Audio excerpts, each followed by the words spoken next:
Good evening, everyone, and welcome to the 3rd Congressional District Republican Primary Debate. Your host today. I am Jennifer Lee, the 3rd District Chair. I'm going to introduce our moderator of the evening, Mr. Joe R. Rubin, APR.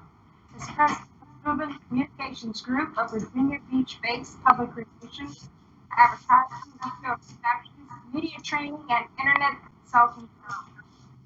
Rubin Communications provides services to organizations in such fields as real estate, energy, healthcare, banking, transportation, technology, law, tourism, and government. We cover it all. Prior to starting Rubin Communications Group in 1991, Joe was award-winning correspondent for Wavy TV, the NBC affiliate in southeastern Virginia, where he specialized in political and feature reporting. From 1992 to 2008, he continued to appear on television in a part-time capacity as producer and host of a weekly Sunday morning news and public affairs talk show called On the Record with Joe Rubin on WBC-TV.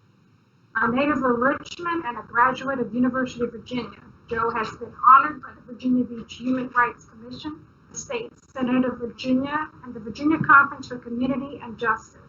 In 2009, he was inducted into the Virginia Communications Hall of Fame, and in 2013, the Hampton Roads Chamber of the Public Relations Society of America named him its PR Practitioner of the Year. Joe and his wife, Jo, are the parents of 2 grown and married children, Danny and Molly, and grandparents of 2 girls and 2 boys. Thank you, Mr. Rubin, and welcome. Thank you very much. And I always appreciate hearing my grandchildren's names. This is a completely new experience for me. I've done lots of political debates over my career in television and since, but never done one remotely like this before, where I'm not in the same place as the candidates, nor have I met the candidates, but I'm looking forward to hearing from all 3 of them today. Just as everyone should know, this is the, I think, second election for a congressman from the 3rd District under the new lines that were drawn or kind of ordered by the courts in 2016. So the 3rd District right now represents Franklin, Newport News, Portsmouth, Isle of Wight County, Hampton, Norfolk, Suffolk, and part of Chesapeake. So those of you who are watching or wondering whether you're in the 3rd District, if you're in those cities, you probably are, but certainly you can make sure, because this has changed a bit since 2016. Now we have 3 candidates who are vying for the nomination. Of course, the opponent will be Bobby Scott, who's been in Congress representing the 3rd District since 1993. So he's been there for quite a while. 3rd District has changed the lines a lot. I grew up in the west end of Richmond in the 3rd District, but that's not part of the 3rd District today. Let me introduce the 3 candidates real quickly, and then I'm going to let them have a couple of minutes to tell you about themselves. I'm going to throw questions at them. If you want to send in a question on Facebook, please do so, and we will consider it to be asked during the time that we have for this debate. First, our candidate is John Collick, who is a retired Marine First Sergeant and retired counterterrorism expert and immigration officer. He has over 35 years intelligence experience. He was in the Marine Corps for 20 years, deployed aboard ships to places including Beirut, Kosovo, East Africa, and the Caribbean. He then went into federal service, serving as a senior threat analyst for the U.S. Coast Guard Atlantic Area Command as a senior intelligence analyst and watch supervisor for the Department of Homeland Security. And then he has resided in Hampton Roads for 18 years. So John Collick, thank you very much for your service and for being here this evening for this debate. Next is Madison Downs. He's in the middle there. And I understand they call you Shep, so we'll go with that. Okay. He's a family man who has seen firsthand the struggles of our declining middle-class families, along with many families in this region who suffer the same decline. He says he can relate to their struggles. He's a teacher and community developer in impoverished neighborhoods.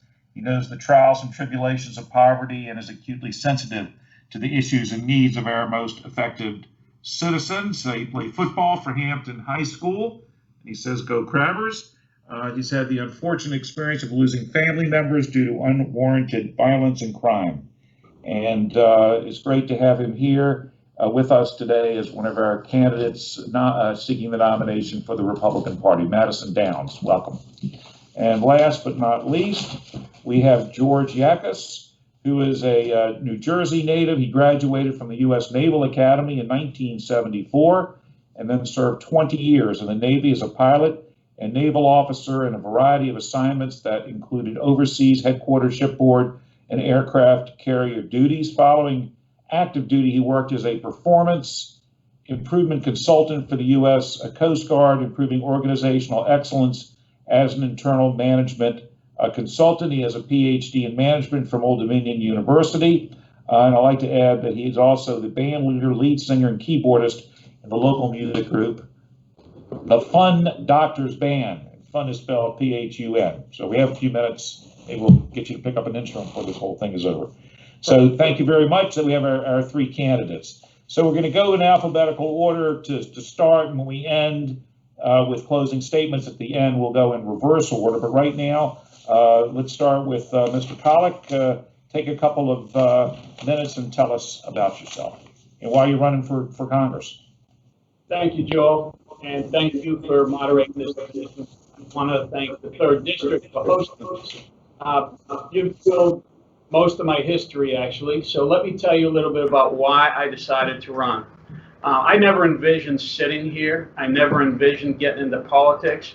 But in 2018, I went to vote, and there was only one candidate on the ballot. I went and I did some looking, and I found out that everything that this man, the incumbent, Bobby Scott, had ever stood for and ever voted for was something that I was totally against. And I did some more research and found out that he was seldom ever challenged for that seat. So I decided to start looking and seeing who I could find that I could support. Again, I didn't want to run. After about 4 months of looking, I could not find anybody that was going to run. And somebody in the 3rd District told me that nobody's crazy enough. So that was my cue. I decided to run. I developed some of my platform at that time, school choice, vocational technical high schools, national defense, particularly immigration and naval service, because there are some things that I'm very familiar with. And I got my campaign going. And as I said, I'm not a politician. I had no clue what I was getting into, and I've been trying to navigate the waters since. All that said, I think I've been fairly successful in getting my policy out there, everything that I want to do. I'm genuine. People that meet me, you know that. Now, what do I want to do in Congress? You know, we're going to cover that in a few minutes. But as I said, it's got a lot to do with education and jobs for the people of this area, of the 3rd District. So you're going to hear a lot. And if you have any questions, you know, please reach out to me. Thanks. Thank you very much, John. Madison, why don't you tell us about yourself? Shep. Sure. Yeah. Obviously, my name is Madison Downs. People do call me Shep. It was a name, an honorary type name that was given to me by my fellow chaplain buddies. Basically, I'm a native from here. I was asked to run for Congress based off of the fact that I'm so used to helping people, and people are used to me getting results insofar as fighting for them against overreaching municipalities. I was asked to be a voice for the disenfranchised and the unheard. I am a person who was started out in the Marine Corps. At 17, joined the Marine Corps, was injured, got out of the Marine Corps, went to college, did the whole 9, then got a waiver to go back into the Army and worked as a chaplain there. Through those trials and tribulations, I learned how to fight for the underprivileged, those who don't have a voice for themselves. And what I did was, once I came out of the military, I started up basically a not-for-profit where I just started helping people pro bono. To me, it was a way for me to pay tithes. I've never asked for anything other than gas money. Currently, I'm a special education teacher. I work in one of the most impoverished areas in the country in Southeast DC. Before the COVID-19 pandemic started, I was driving anywhere from 5 to 6 hours a day, making sure that children were taken care of, making sure that those families were taken care of, and making sure that our most underprivileged children and those families were well taken care of. So I look forward to moving forward in this campaign and being your nominee. Obviously, my platform is education, school choice. We want VOTEC in every school, and there's a reason behind all of that. We want to break up the school to prison pipeline. We want to talk about creating opportunities for students that were taken away. When I was in school here 20 years ago, there was VOTEC in every high school. Over the last 20, 25 years, these are opportunities that have been taken away from the families and children in the area.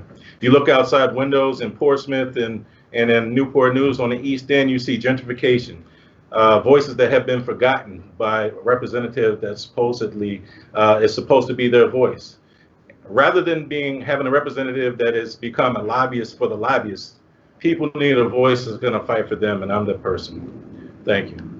Thank you, Madison. Okay, Mr. Yakas, Dr. Yakas, actually, Dr. Yakas, go right ahead. Thank you. So I had a good Navy career going, enjoyed it for 20 years, worked here in Portsmouth for a good portion of 16 years with the Coast Guard, and worked at the Department of Energy for another 6 years for fossil energy and also the National Nuclear Security Administration. So in January, I'm sitting there at a table, I'm watching the things going on in Washington, D.C. I'm watching the impeachment proceedings going on against President Trump that really got me upset, because I've been watching years and years of foolish types of investigations and other political antics that were really not appropriate for the House of Representatives. And at that point, I actually sent Bobby Scott a notice, and I said, please be a statesman, Mr. Scott, and do not support the president's impeachment. And I said, and if you do, I may just run for Congress myself. Well, he supported the impeachment, and I decided I am going to run for Congress because I think the American people and the people of the 3rd District here especially deserve better than what we've seen. The folks that are representing so many characters up there in Congress are really poor. I said, gee, do I have the same kind of qualifications to be able to serve as these folks? And I said, yes, I think I do. So my particular centerpiece of my campaign is business, borders, and budget. I want Hampton Roads to have a good business climate so we can prosper here in Hampton Roads with our shipbuilding and our tourism and all the other things that we do. I want to be able to secure the southern border because things that are coming in as far as crime and especially drugs and the drug epidemic that we have in our nation, that needs to be secure. And that's very important to the citizens of Hampton Roads for our own personal security. What happens at the southern border, what's coming in affects us. And the third point was budget. Being a Republican, I'm a fiscal conservative. We're spending so much money on things that we don't need to spend money on. And our national debt is now up to over $25 trillion. We can't keep kicking the can down the road. So I want to see fiscal responsibility in the House of Representatives, and they're the ones that watch the nation's purse. So that's my interest, and that's why I'm running. Thank you. Thank you very much. Well, since you have the floor, let me ask you the first question, because we're in the middle of this pandemic, and of course, Congress and the president responded to this through the CARES Act, spending several $1 trillion twice to get money into the pockets of businesses and individuals. Do you support that policy? If you were the congressman right now, how would you have voted and acted and recommended? This is a very unique type of a challenge that we had. So I don't want to blame anybody for doing anything, improper. I think the president was right in at least trying to respond, because the original estimates that we had of deaths was very high. So we did the best we could. And I think the Congress was trying to respond to being able to get industry and people trying to respond to their needs. So I think that was a good thing. However, I think when we look back, we're going to say this was one of the largest national mistakes that we made. We just added a huge amount of debt, and the things that we spent the money on were really ineffective. So I think that we tried to take the health precautions, and we're still taking them, and it's getting worse. But I think we're going to look back in retrospect and say this was pretty much a super influenza, and we highly overreacted, and we also took away a lot of people's rights. So I don't think that if I were in Congress today, I would say pull the plug on the additional spending. All right, Madison, Shep, I'll keep going. Shep, what do you think of how Congress has reacted to this pandemic? I think it was a huge debacle. I mean, when you take a look at what happened, first of all, the newest one where Nancy Pelosi, she wants to give money to illegals and all these immigrants, I would definitely vote against that. I think that the problem is it goes all the way back. It's the same old Congress. You got a bunch of people who have been there. They have become estranged from the people. They cannot relate to the everyday person. They can't relate to the person who is a small business owner, who have their mortgages tied in and life's work tied into their businesses. And so what we had a Congress who put together this STEM package where basically they did the same thing that they've been doing forever. They bailed out the banks. Well, the question is, if banks are making billions of dollars per quarter, why do they need to continue to be bailed out? Big businesses and corporations. Meanwhile, the little man was left with his hand standing out. The $1,200 per person that barely pays any bills. It's like all they cared about really was big business, big corp, and bank.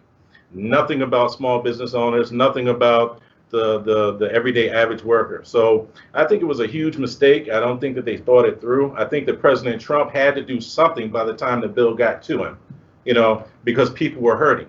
So I think that he did right by signing it, because if he had taken more time and pushed it back, then people would have continued to struggle even further. So no, I think that we need some more people, some new blood in Washington with more forward thinking. And I plan on being that type of person. All right, Mr. Collick, what do you think? I think it was more of a knee-jerk reaction by the Congress. When you're giving so much money out to people, many people who don't need it, you don't have the money for those that really do. Everybody got a check for $1,200 per adult, $500 per child, and some of us didn't need it at all, and I know plenty of families that could have used a lot more. And so I think it should have been done much differently than it was, and it should have been based on what the need is of the folks. And we are now reaching about 30% unemployment. That 30% of our population that's unemployed needs to help more than those of us who are still working and haven't taken a loss in pay. They're the people that we should be focusing our efforts on, not every single person. It's not a pie that goes out to everybody. We need to help those that need help. And that's what our focus should have been. Thank you. Well, we'll keep you going, Mr. Collick. Here we are. It's almost the beginning of June here in Virginia, where I guess in phase 1, phase 2 may be coming. The governor this week said we should be wearing masks inside of spaces. We still can't go to restaurants except in small numbers and outside. Are you ready to open up the economy? What would you do if you were in either the governor's, particularly the governor's shoes, or even the president's? Well, we certainly need to open the economy up. We don't want to commit national economic suicide. And there are some things that we can do. Okay, the first thing is the issue with the masks. Okay, I've got a son who will not wear a mask. Okay, he is severely disabled, and if we put it on his face, it comes off.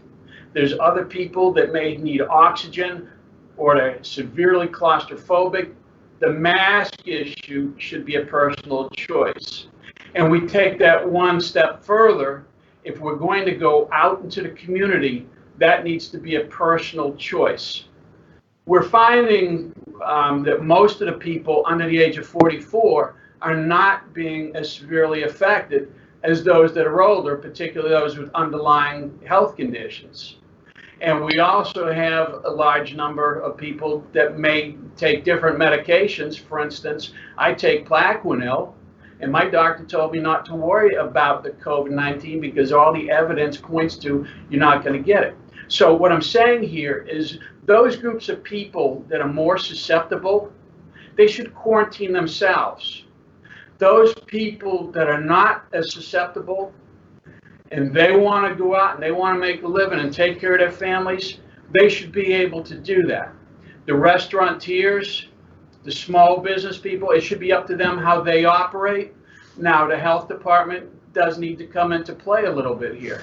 You know, maybe we don't want to have, 200 people in a restaurant that seats 200 people. Maybe we do want to cut that down to 100 people. But to close the entire economy, that is economic suicide. And I am scared to death that that is the route we are taking, particularly here in Virginia. Shep, I know the Legislative Black Caucus in Virginia has been not wanting to open up the state as much because they fear that African Americans are going to be the ones most impacted by the coronavirus. And this question could go to all of you, but I'll ask it to you because you mentioned in your intro that you're looking out for the disenfranchised. Are you concerned that opening up too quickly is going to have a very deleterious effect on African Americans and poor people in the state? Well, first of all, I'll start out by saying that I don't think that the government should have shut down in the first place. I think that it's, making any type of edicts or mandates like that, it goes against Virginia Constitution and it goes against U.S. Constitution. And what we've seen out of this treasonous governor is him putting codes and statutes that directly violate our constitutional rights under the cloak of fear. That's literally what he's been doing. And he's doing it without a fully functioning government. You only have two branches that are working right now. No judicial branch, just the legislative and the executive. Just recently, this new edict that he put in, talking about masks going everywhere, he just created a new constitutional crisis where he's pitting the health department versus the OCR, Office of Civil Rights. So now they're going to be fighting each other because there's no way that the health department, they have no constitutional grounds to enforce anything, period. That's it. So now, people's civil rights are going to be being violated even further. I'm wondering when the OCR is really going to step up and start doing their job. Insofar as the Congressional Black Caucus Legislative Caucus, I understand where they're coming from. We, as Black people, come from a history where we've been experimented on. We have been disenfranchised, hanged from trees, things of that nature. So when it comes to trust of government, it takes a lot for us to do that. However, when we're looking at this particular situation, it's not just about Black people. Okay, we're talking about everyone, all Virginians. And all Virginians, we need to be able to put people back to work. Now, it's one thing to ask a person to go ahead and quarantine themselves, but it's another thing to tell a free people that you have to do something like this, especially when it violates our constitutional rights. So, in my opinion, any and every code or statute that this governor has put in place that violates either U.S. or Virginia Constitution needs to be rescinded immediately. Actually, he needs to be tried for treason, for violating his oath. And I think that also, taking a step further, any legislator that sponsors a bill or votes for a bill that knowingly that it violates our constitutional rights, that person needs to be investigated and tried as well. Our constitutional rights have been being violated, taken away, snippet by snippet over a long period of time. Just now, it's starting to smack us in the face, and people are starting to take note. But they've been doing it for far too long. So we need to send legislators and representatives to Washington who are going to watch out and fight, really fight, for our constitutional rights first. Hopefully that answers your question. Thank you. Dr. Yakas, what's your view on this?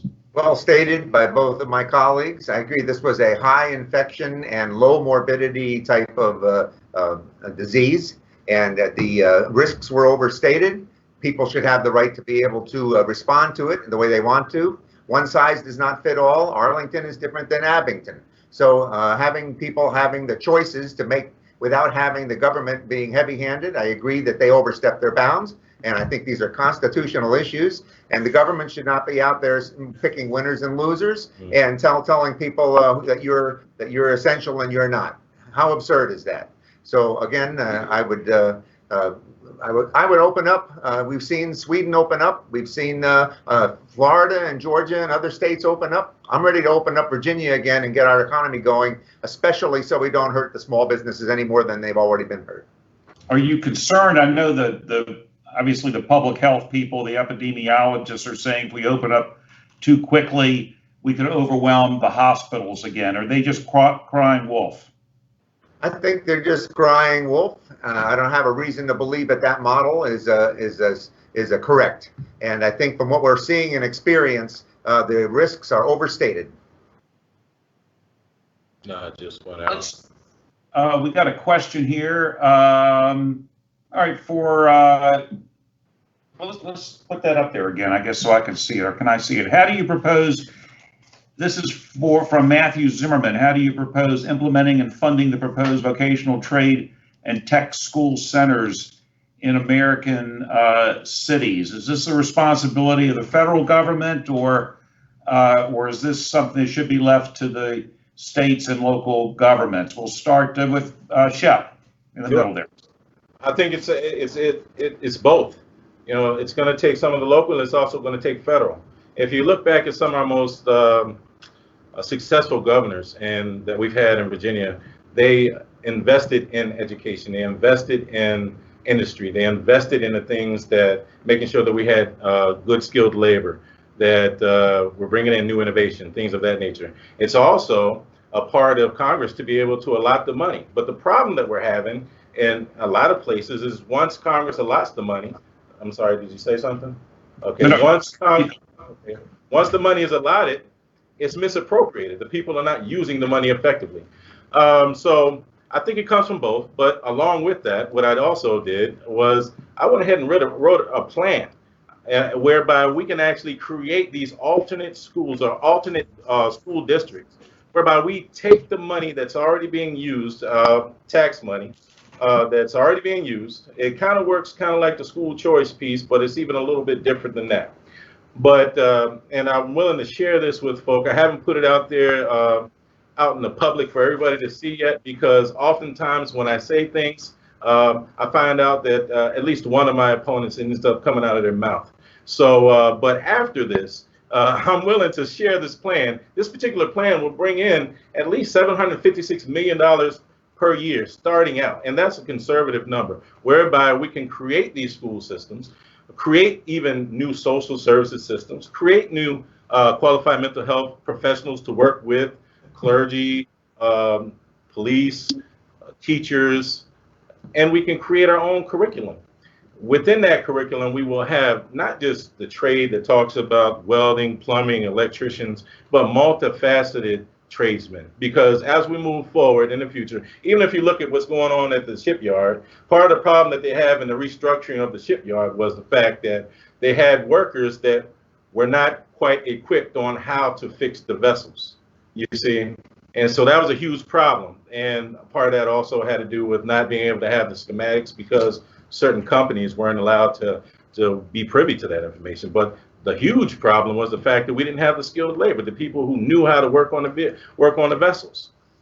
Through this plan that I wrote, and it includes the funding, we'll be able to do all of that. So hopefully that answers. We got a couple of retired military on either side of you. I'm sure you're aware, obviously, shipbuilding, ship repair, very important in the 3rd District. And I think Shep is probably correct that we don't have enough people coming into the skilled trades. A lot of them are getting ready to retire. This is a big issue for our entire region here in Hampton Roads. What's the role of the congressman in addressing it? Dr. Yekis, why don't you go? Okay, we've had a federal approach looking at Goals 2000 that Bill Clinton actually tried to draft. And then we had No Child Left Behind during the Bush years. And then we had the Common Core criteria for our education system in America. I think the federal government has kind of failed on all 3 of those particular areas. I believe that education here and at our local level is not a federal function. It's not one of the express powers of Congress. So I think the Department of Education could be shut down. Now, what we do here locally is important, and the private-public partnerships are, we have unique opportunities here in the shipbuilding and then the other trades to be able to set up some of these schools, to be able to train people in the shipyard skills and the other skills, like Madison said. So I think that we should be giving our students a classical education, and then at some point, through a better counseling system, steer the people to the correct place where they want to go and make their living. It shouldn't be all pre-college, and it shouldn't just be teaching them trades. So I think if we did it smarter, we could do it better. Well, let me ask you about steering people, because you're correct. A lot of people did go into the trades during earlier generations, but the trend in this country has been go to college. You're going to do much better in life if you have a 4-year degree. How do you steer people when right now they're not looking at these jobs as ones that maybe they want to pursue? Well, if they get steered toward college and then they fail, then they're probably placed in the other category. It's a delicate question. It's hard to decide what you want to do when you grow up, and I'm sure there's a lot of tradespeople that started out in the college track, or there's tradespeople that started out in the trades track and ended up going back to school. I think it's just a question of being able to really spend a little more time and attention figuring out what they want to do when they grow up, and then having some kind of plan, like Madison was talking about, to be able to get them to the right place. All right, John, what do you think? As I said, big issue for the 3rd District, because the Navy has basically said, we're building carriers and subs in Newport News. We're repairing them up and down the James and Elizabeth Rivers. That's the 3rd District. It's a very big issue. Basically, what we need is 2 regional vocational technical high schools. We don't need the shop classes. Some of the high schools still have the shop classes, and we need something better than that. Now, how do we steer people toward that? How do we steer our young kids? Well, in the middle school, the 7th and 8th grade, we can have shop classes there. They get a feel for, do I want to work with my hands? Do I want to go to college? We have the teachers and the guidance counselors helping out there. But get back to your original question, sir, is who's going to pay for this? This has to be an investment. Okay, I'm a fiscal conservative. I will vote for nothing that just gives away money, that just puts money out there that's not an investment in something. So we need to invest in our schools through a joint partnership between the federal government, the state government, and private industry. Okay, we all need vocational technical high schools. We need these trades. We need them to build ships. We need them to build houses. We need them for computer work. We need them across the board. So this is something we as a nation need. The Navy needs 355 ships. Right now, there's 305. We're going to lose about 45 in the next 5 years while we bring 15 online. The math just doesn't add up. Now, what's it going to cost for these vocational technical high schools? Again, I'm fiscally conservative. I disagree wholeheartedly that the region is going to gain $759 million a year by having this school. It's going to cost us $450 million to establish the schools based on the criteria of building schools, historical criteria of building schools, if we want a 1,500 student population. That is going to be an investment, and within 10 years, we'll recoup that because these young men and women that graduate are going to have good jobs. They're going to be paying taxes. They're going to pay sales taxes when they buy their cars, pay property taxes when they buy their house. We're going to have fewer on the streets getting in trouble. We're going to have fewer people collecting generational welfare. That is going to pick this area up so much. And we have such an ability to do that because we've got so many young kids, young adults really, who need to work. We've got many who have never been trained. We can also train them folks after school hours. I mean, this is a unique opportunity. And with the unemployment so high, I mean, the sky's the limit for us here. So we absolutely have to have those schools. All right, let me I feel like ask I this should be question. able to. I Go ahead, feel like I Chef, should real be able quick. to respond since he said that basically my plan wouldn't work, and he obviously hadn't put a plan together. Secondly, when you start talking about regional schools, you're already talking about exclusivity. You're already excluding children. Part of raising IQ is allowing them to be able to be associated with something. That's a huge part. But he's not working in the education system, so how would he know other than reading a book? So what I'm talking about is actually having the experience and knowing what it takes in order to raise up children. All right. Well, This thank you plan very that I much. wrote Thank you. is solid and it's foolproof. Thank you. All right. Well, let me talk about the policy. I mean, we're building these ships, preparing these ships. Read a column recently that compared the United States and China in our defense policies, and we come across, in many respects, not as favorable as maybe we think we should be. That we seem to be doing the same thing over and over again, from what I was reading. Dr. Yakis, why don't you talk first about how do you think? First of all, I presume you would like to be on the House Armed Services Committee, and if you were, are you there just to, in effect, continue what we have been doing in defense, or do you have some different ideas about how we should be spending money and deploying our forces? Well, I'm going to be probably an unpopular guy here because we want to be able to make the Hampton Roads economy really thrive, and shipbuilding is our key function. However, the expectation of being able to get mega dollars from Washington, D.C., I think is unrealistic, especially with the current budget environment. So we're really going to have to find ways. We have a competitive system in place. We build some of the best ships here in Hampton Roads, and we do have a workforce that's trained. We have a good standard of living, but it's not so expensive as compared with other parts of the country. So I think it's going to be either some kind of committee or private-public partnership, or really working with industry to be able to get the right kids in the right places, in the right jobs, so we can remain competitive as we have been. It's a very important. We know that we need a strong Navy, as my colleagues have said. So let's use our competitive advantage to get some prosperity here at Hampton Roads in this particular area of expertise. John, do you feel like we're competing with China right now? Are we ready to take them on? Are they a major concern for you as you look into the future? China is absolutely a major concern. You just look at their Navy. They've got, in the last few years, they've got a blue water Navy.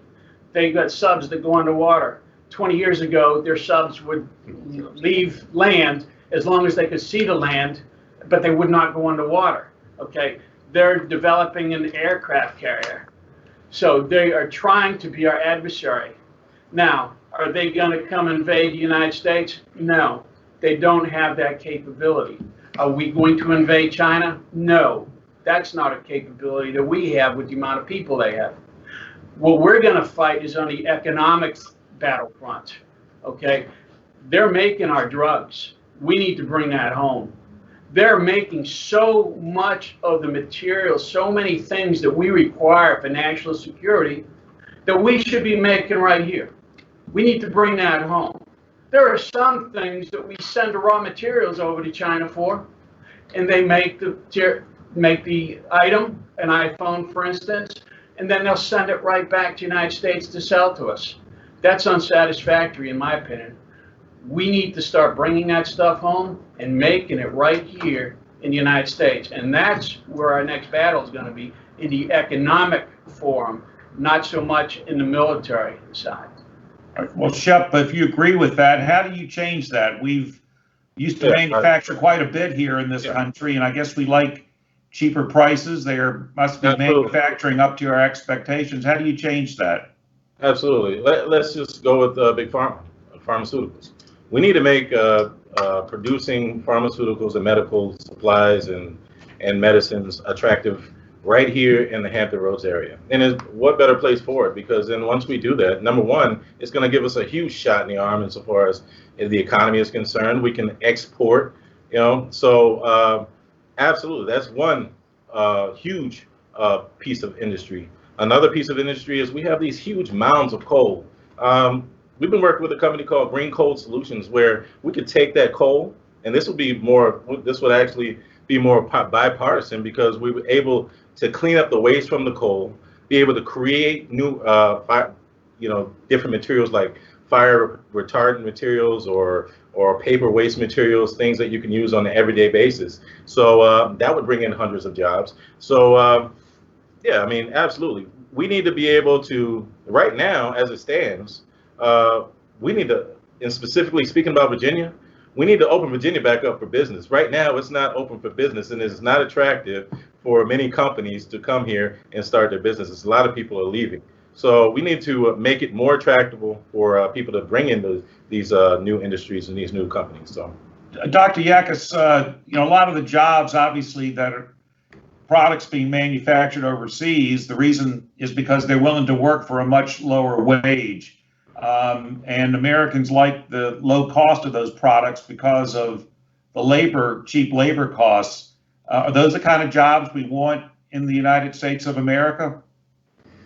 I think President Trump had exactly the right idea as far as making sure that we use bilateral agreements and we go to the bargaining table. The level of balance of payments was for a particular year, billions and billions of dollars were buying much less and were buying much more and selling much less. So I think I used to be opposed to using tariffs and those extra fees because I thought free trade was better. That's what the theorists said. But now I believe that we should tactfully and artistically use these tariffs and other methods that we have to restrict the flow of these cheap imports that are coming in. That will boost our American economy and level the playing field, because we are not playing with a level playing field, especially with intellectual property and the subsidies that these countries use.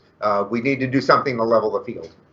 John Collick, let's talk about human rights violations in China.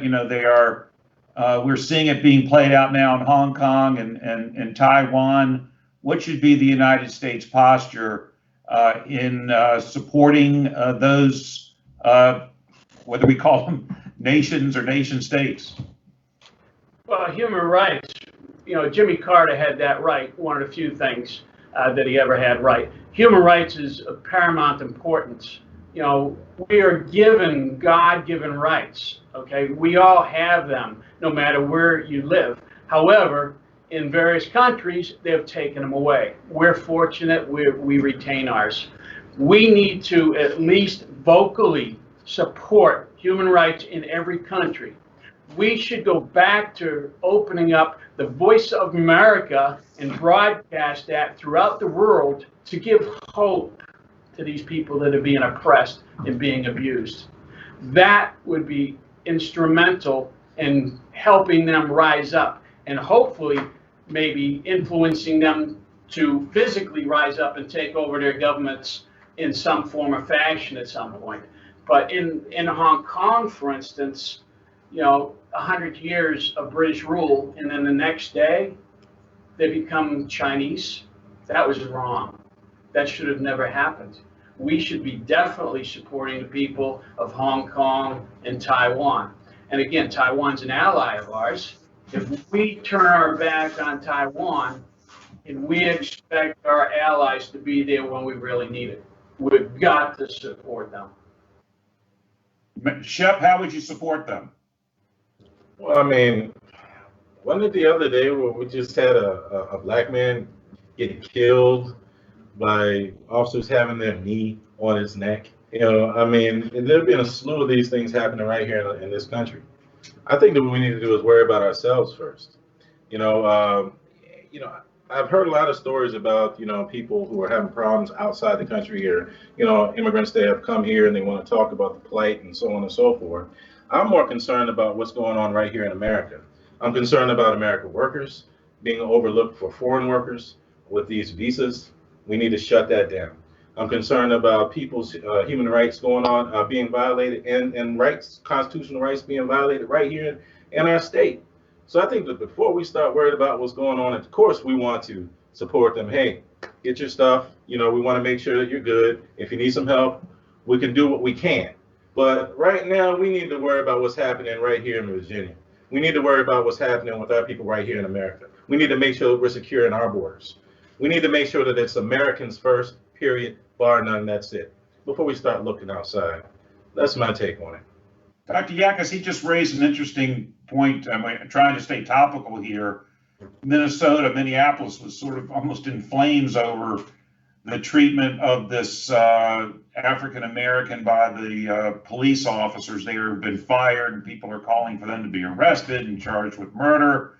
How do you view that situation? And do you think this is a trend in this country that we really need to address more seriously? I think there's a conflict between two worldviews right now, one of them being free market capitalism, very much like the things that the Republican Party supports.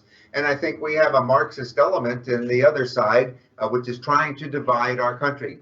And they're trying to use the division. The Marxists tried to do it with economy, the richer and poorer type things, the proletariat working class. And I think now they're using race, they're using gender, they're using all sorts of diversity politics and identity politics to be able to divide us. And we're seeing it in the coronavirus activities as well.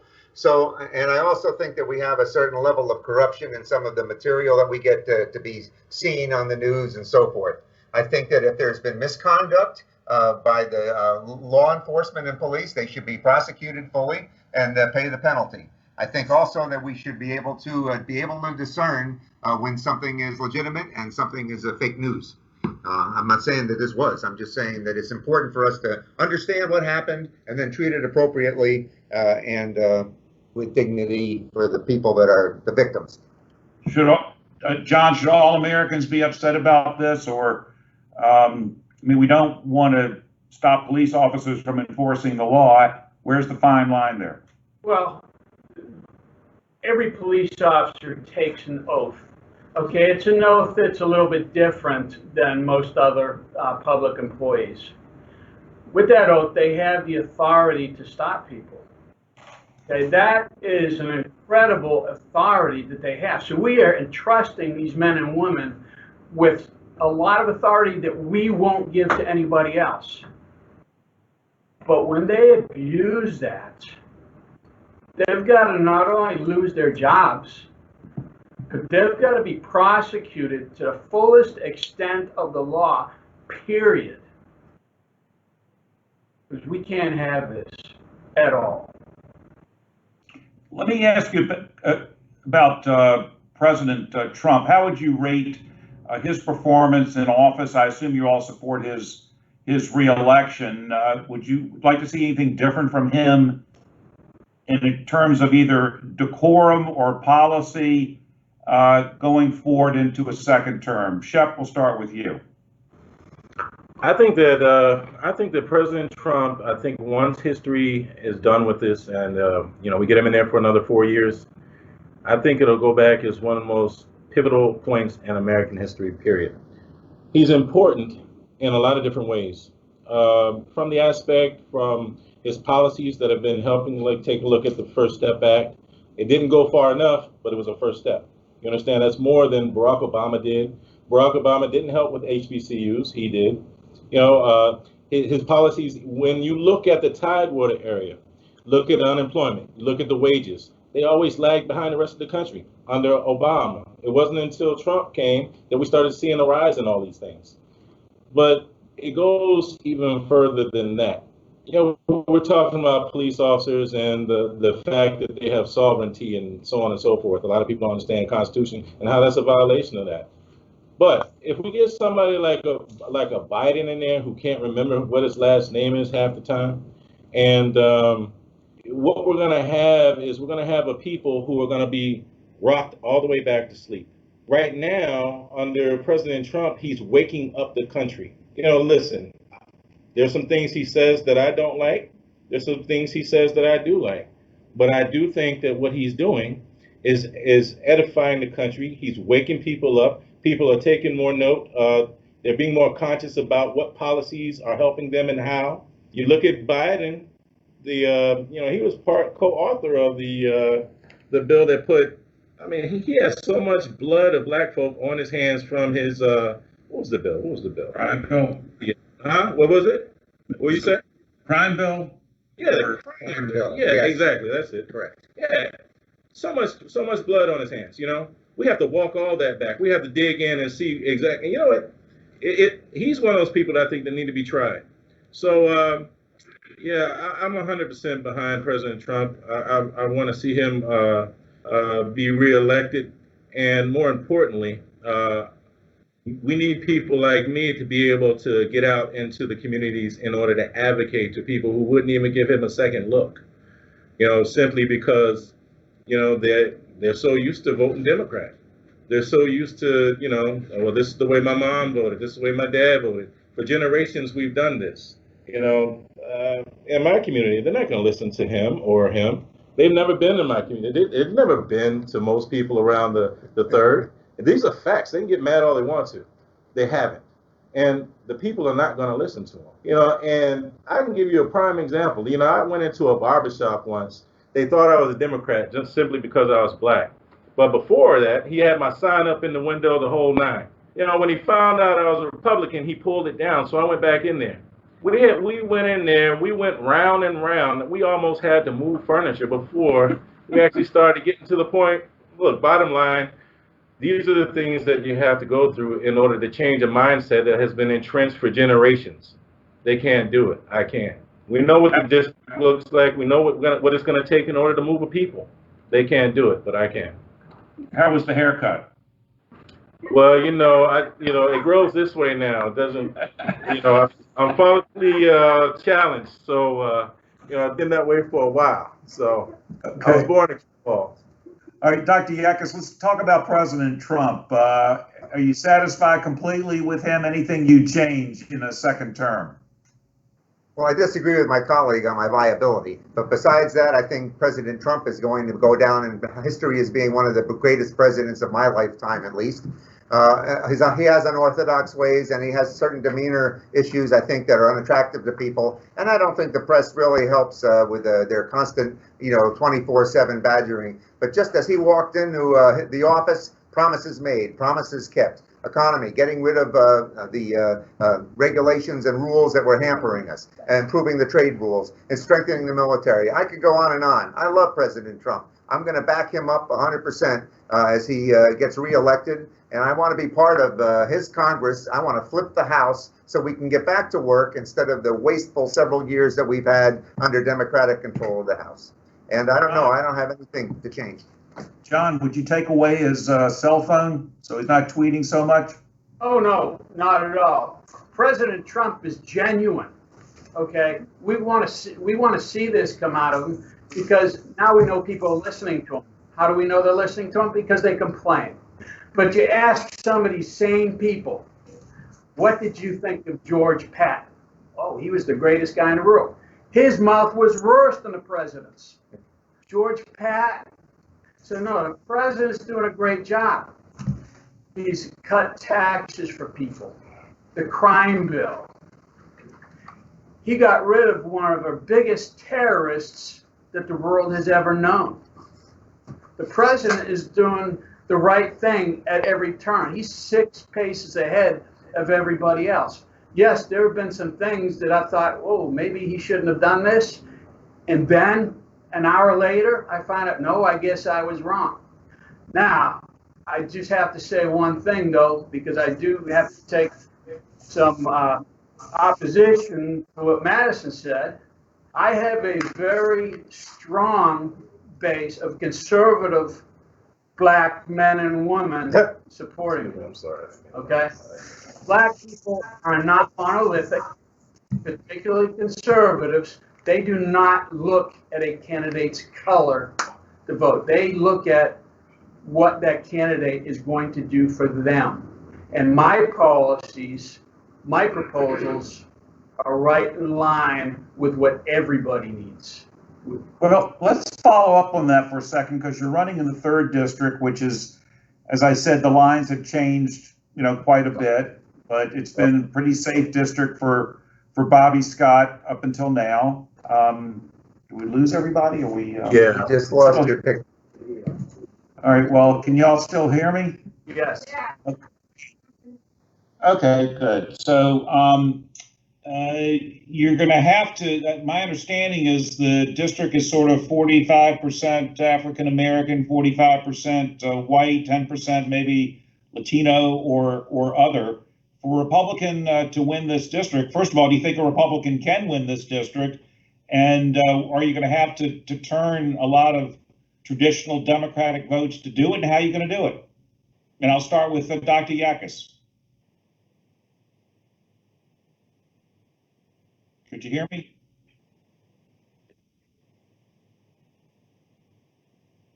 I think there's a problem with their computer's end because their screen sharing stopped. Oh, okay. Can everybody hear me now? No?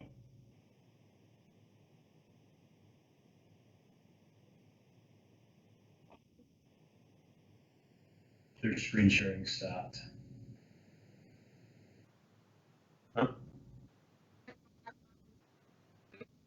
All right, why don't we take a break? Maybe we can get this fixed up. Hang with us, everyone out there watching. If you have questions, please feel free to send them in. You're watching a 3rd District Republican Party nomination battle debate.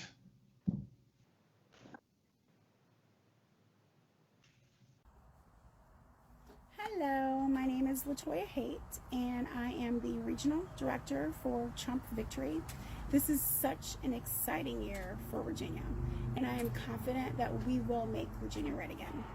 While we face one of the greatest challenges our country has ever seen, and one of the worst catastrophes our economy has faced, I am confident that Donald Trump is exactly the president that we need right now. The polls have shown Trump has some of the best approval rates, and he's doing exactly what is needed to keep America first. So how do we keep up this momentum and win? Volunteering is how we win.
third Congressional District Republican debate. We have three candidates who are vying to be on the ballot in November to take on Democrat incumbent Bobby Scott. And they are George Yakis, Dr. George Yakis, Shep Madison Downs, and Dr. John Colick over here on the left. We were supposed to have a space launch today to send astronauts back up into space for, I think, the first time in 9 years. Do you think that these two astronauts are going to the space station? Would you want to send astronauts back to the moon or beyond? Is that a good use of a lot of American money? What do you think? I'll start with Shep in the middle there. What do you think? Personally, I don't think it's a good use of money. I mean, I think that it's good that we remain innovative, that we, I think that a better use of that money would be working on our shipyards. I think a better use of that money would be working on our nuclear subs, our aircraft carriers. Like we're 50 ships down, So while I think it's admirable that we're sending people to outer space, I don't see the threat coming from space. I see the threat coming from places like China. I think that money could have been used to boost the economy. I think that money could have been used, to help people with small businesses. So if it were me, obviously, I would have used it for more practical means than to send people to space. John, this is a partnership with SpaceX and Elon Musk. Is that the future of space travel? Obviously, we have NASA Langley. I don't know if it's in our district, but certainly in our region. Well, commercial satellites is the next way to go because we need them up there. Our phones, our GPSs, a lot of them are run by satellite intercontinental communications, but we also need them for defense. Okay, we need to be able to shoot down intercontinental ballistic missiles that may get fired at us. And yes, some countries do have them, other countries are working on them. So we need to be a step ahead of all those countries for our national defense. In addition, if we go back in history, we look at some of the things that have been developed through space travel, some of our medical advances, some of our foods, our dehydrated foods that we now use for survival. They were originally developed, using the space system. So I think it's a good bang for our buck when we get it, and I think it's important for national security as well. All right, how about you, Doctor? Okay. I think there is a defense function that's constitutional that we should continue and develop a space force as well. If it comes to as far as the moon, I think private developers, if they want to, for a fee, take people and send them to the moon and so forth, that should be a private company, and it shouldn't be a federal function. I think I agree that we should spend the money elsewhere or stop spending. Let's talk about, in our last several minutes, we're going to wrap up here in about 10 minutes. Let's talk about what you would like to do if you get elected to Congress. What's the mark that you want to make there? We'll start with Dr. Yakis. What committees would you like to be on? Where do you want to focus your attention? How would you want people to remember you by if you get 27 years in Washington like Bobby Scott? I will but not be in Washington that long. I know my colleagues support term limits. I think I would like to be on the House Armed Services Committee because I do have a lot of background in defense. And I think I would also like to be on the Energy Committee because of my experience of the Department of Energy for 6 years. I just want people in Hampton Roads to know that I care about your particular needs here in the district. That doesn't mean that at the federal level, there's a lot of ability that I have to try to change your lives as a Fed. We're looking at oversight. We're looking at trying to pass the budget and doing all those bills, making sure that the agencies are performing their functions and we have excellence in government. But as far as a legacy, I think it would just be to make government better. That's why I like President Trump is there. If you go to one of his hotels or you go to one of his golf courses, you just get excellence. And I think we should have that same excellence in government. I think we need to do some things I can bring home as far as infrastructure, for example, our tolls that we have to pay and better crossings here in Hampton Roads. Those things are important, and those things I will have some kind of influence over. Chuck? If it were committees, ironically, it would be education and labor for me. You know, I want to be remembered for the guy that came in and helped people to improve their quality of life. I want to be the guy who helped bring in new industry. I want to be the guy that helped the economy get better. I want to be the guy who helped through labor laws in order to rebuild our shipyards and consequently rebuild our Navy and our fleet. You know, I want to be the guy that creates new and innovative ways by which our students are able to learn, not just the students in grade school, but also adult students. Because as we know, if you take a look at, if we didn't learn anything else from this COVID-19 piece, we know that there going to be, you know, distance learning is just going to be the norm. It is going to be the new norm, whether we go back to classroom and brick and mortar or not. I foresee perhaps going back and, you know, with the distancing and so forth, hiring new teachers and so on and so forth, less students in the classroom. But I do believe that by working in the education and the labor field, we can improve everyone's quality of life, rebuild the shipyard, rebuild our naval fleet by bringing in new innovation, new industry, and help our economy out. John? Well, there's a few of them that I'm interested in. Armed Forces, obviously, spending 20 years in the Marine Corps, but also the Intelligence Committee. Another committee that I would really love to be on would be Homeland Security. So they're the 3 areas where I have an incredible amount of expertise. Now, if I could be on 2 committees, I also would like to be on the Education and Labor Committee, because that is my platform. My platform is education, not just education, but the right education for every student in the 3rd District. The education that is going to make them prepared for a successful career, whatever that may be, whether it's going on to college and getting a professional career or going through into the trades and working with their hands. But we want everybody to be able to work to their highest potential. I don't care who you are. You need to work to your highest potential. I have a son with Down syndrome. I'd love for him to work at McDonald's sweeping floors for $2 an hour. While that young man that's sweeping floors right now for minimum wage can get a better job, get trained, and maybe work as a welder, maybe work as a carpenter. We need to make sure everybody is able to be successful. And so that's the primary committee that I feel passionate about. But again, my expertise does lend itself to the armed services, the Homeland Security, and the intelligence community.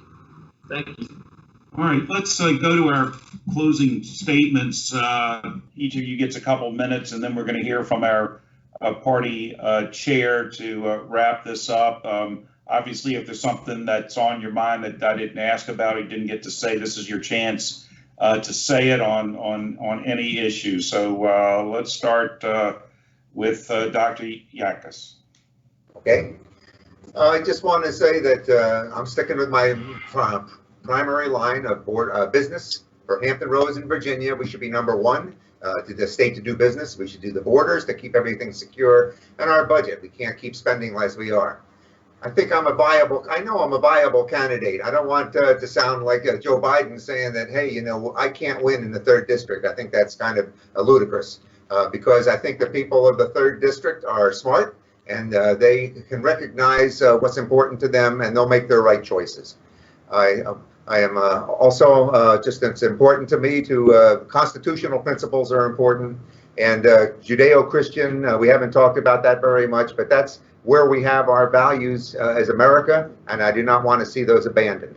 I want to, some of this is going to be defensive. We've got a party that has a lot of Marxists in it that are trying to drive us towards socialism, and I think that needs to be put in check. And the only way we can do that is make smart choices at the ballot box, flip the House, work with President Trump to make America great again.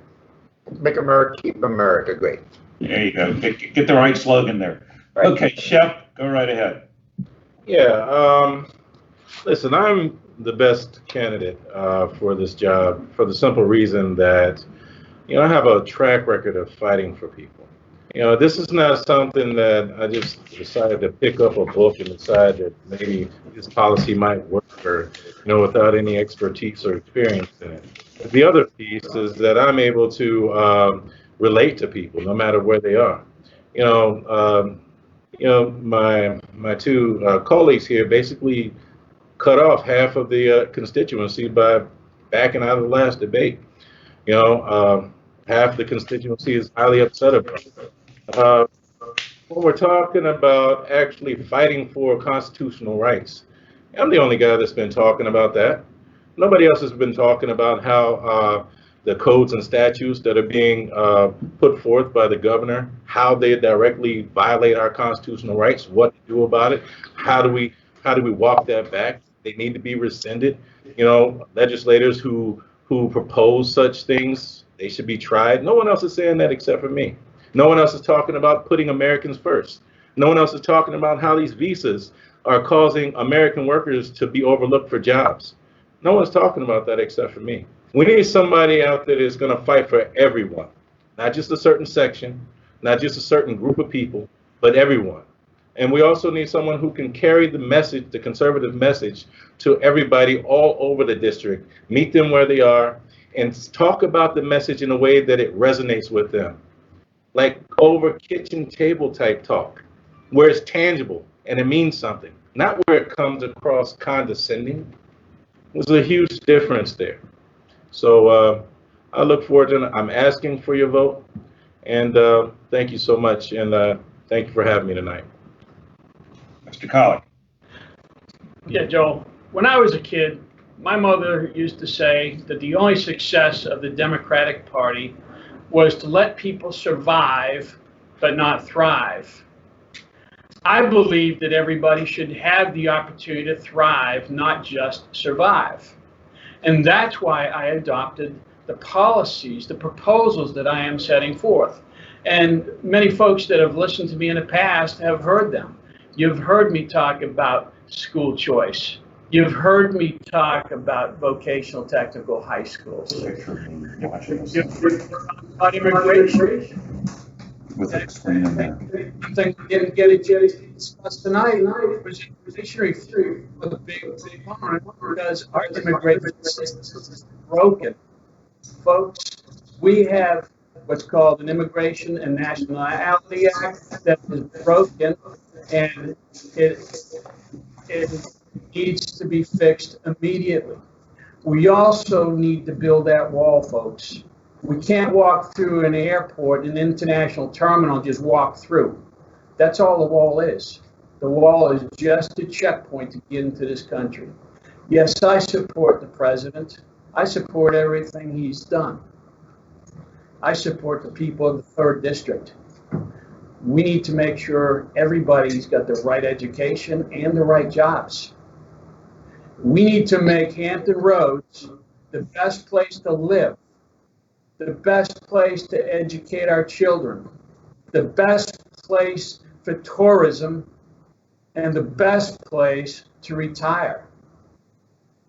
And again, I've got 35 years of proven experience in the federal government, both in the Marine Corps and in federal service.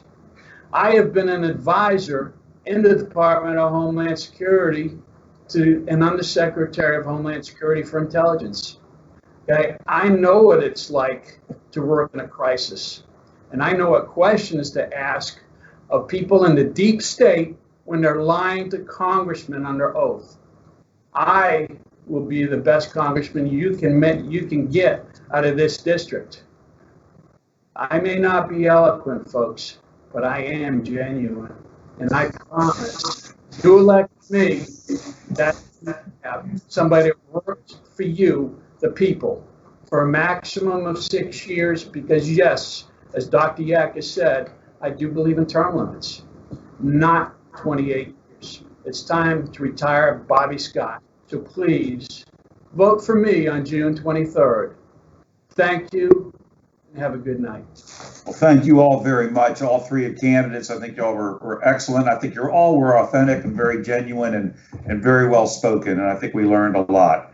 Thank you for the opportunity to moderate this debate this evening, and everybody vote on June 23rd, and if we're still in this coronavirus, which I assume will be, keep your distance properly, but make sure you get out and vote. Thank you. Jennifer Lee, take it away.